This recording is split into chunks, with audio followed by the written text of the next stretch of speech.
Здравствуйте! В эфире телеканала программа «Актуальное интервью», в студии Кристина Якупова. Сегодня у нас не только актуальная, а еще и очень сложная тема разговора – медико-социальная реабилитация пациентов после психических расстройств и общественные стереотипы. Гость нашей студии – Рита Потапова, заведующая медико-психосоциально-реабилитационным отделением Якутского республиканского психоневрологического диспансера. Рита Тимуровна, здравствуйте! Здравствуйте! Что такое психосоциальная реабилитация людей с психическими заболеваниями? Какие мероприятия она в себя включает?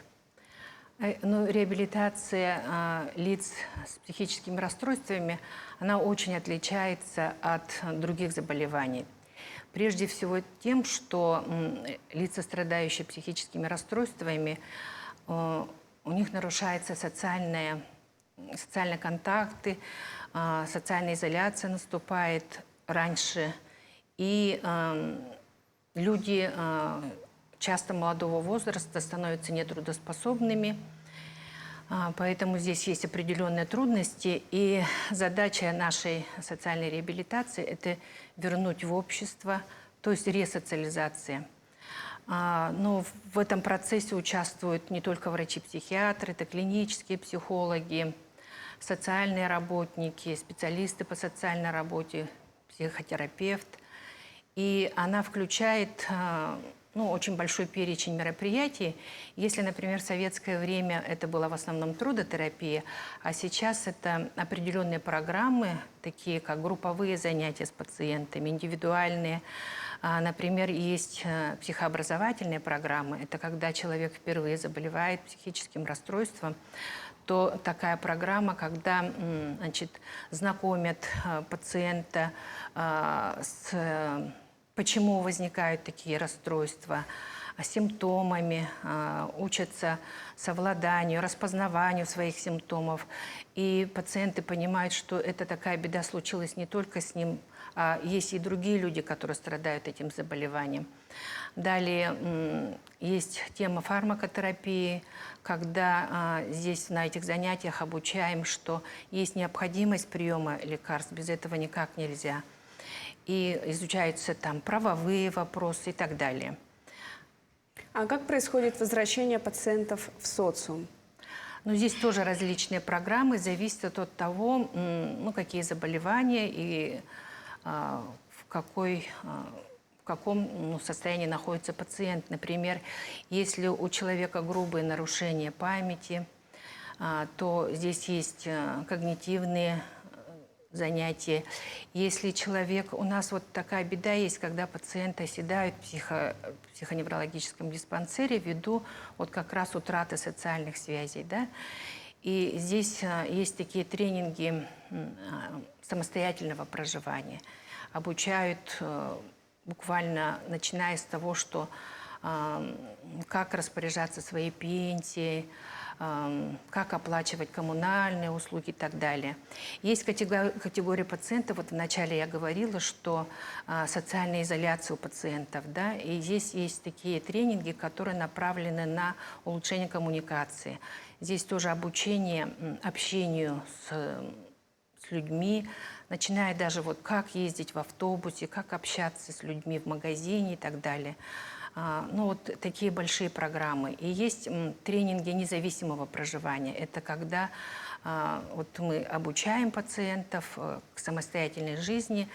И есть пациенты, которых вот буквально надо навыки самообслуживания, это вот учить их чистить зубы, там, навыкам гигиены и так далее. Вот эти вот программы, которые способствуют тому, что люди возвращаются в социум, обучение. Вот все наши специалисты такими навыками владеют, обучают таким программам.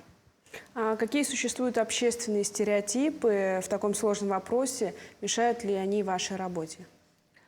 Это, наверное, очень большой такой вопрос, очень требующий, наверное, вот прямо дальше, скажем, отдельные программы. Да? Стигматизация общества – это когда общество негативно относится к людям с психическими расстройствами.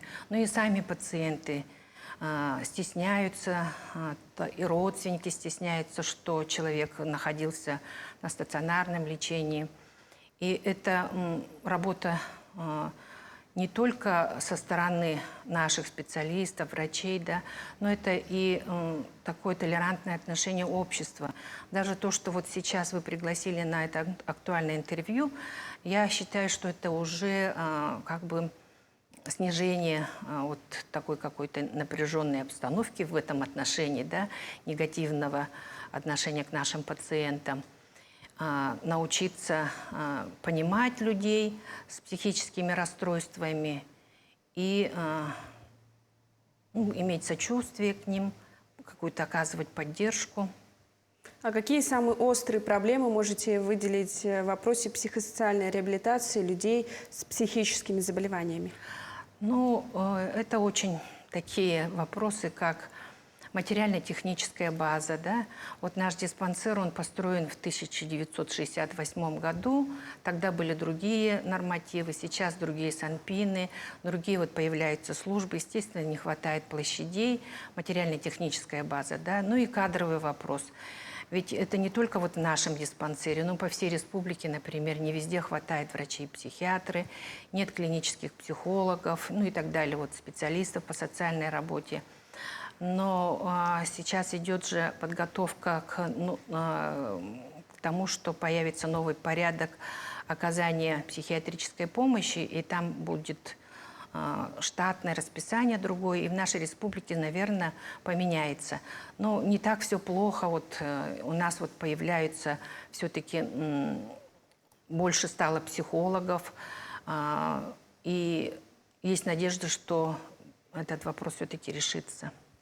Насколько мы знаем, в Центральной России есть специальные общежития для людей с психическими заболеваниями, где оказывается помощь и социальная поддержка. Практикуется ли подобное у нас в Якутии? Ну, таких общежитий по России не так уж много, может быть, несколько десятков, которые сохранились еще, наверное, от советских времен, да. Такие общежития, они вот прямо относятся к лечебным учреждениям, и в таких общежитиях находятся пациенты, которым не так остро требуется медикаментозная, лечебная помощь, которые могут все-таки самостоятельно проживать. Но, к сожалению, в нашей республике такой вопрос уже давно поднимался, и он никак не может решиться тоже вот ввиду финансовых каких-то проблем. Но такие программы есть в Министерстве труда и социального развития, да, и наши пациенты, ну, бывают иногда включены в эти программы, мы очень тесно с ними сотрудничаем, но не в тех больших количествах, как нам бы хотелось, потому что оседаемость все-таки большая. И, ну, в общем-то, это, конечно, острый вопрос, он, ну, пока не знаю, как это. А есть ли какие-нибудь перспективы решения вопроса подобных соцобщежитий в республике, исходя из практики работы, каким образом необходимо решить эту проблему? Ну, если поменяется что-то в нашей жизни по поводу финансирования, может быть, да, но очень хорошо в этом отношении действительно работа идет в Министерстве труда. И мы сейчас с ними очень сотрудничаем, и наши пациенты туда попадают в такие общежития. Угу. А какое взаимодействие у вашего диспансера вот, с Министерством труда и социального развития республики, непосредственного куратора по социальной поддержке ваших пациентов? Ну, во-первых, наши пациенты, которые имеют показания для пребывания в домах социального обслуживания, ну, это вот раньше назывались дома-интернаты, то в порядке очереди предоставляются им места. Вот в прошлом году открывались большие интернаты в Вилюйске, в Томодском районе, большое количество пациентов мы туда переводили, но тем не менее, это очень острый вопрос. У них тоже эти дома не резиновые, как говорится, да, но число пациентов, которые остаются без социальных связей, ну, без родственников, увеличивается, к сожалению, и поэтому необходимость в этих домах социального обслуживания очень большая. Также мы сотрудничаем с Министерством труда. У них есть программа по обучению лиц с ментальными нарушениями значит, какие-то их профессии обучаются, трудоустраивают.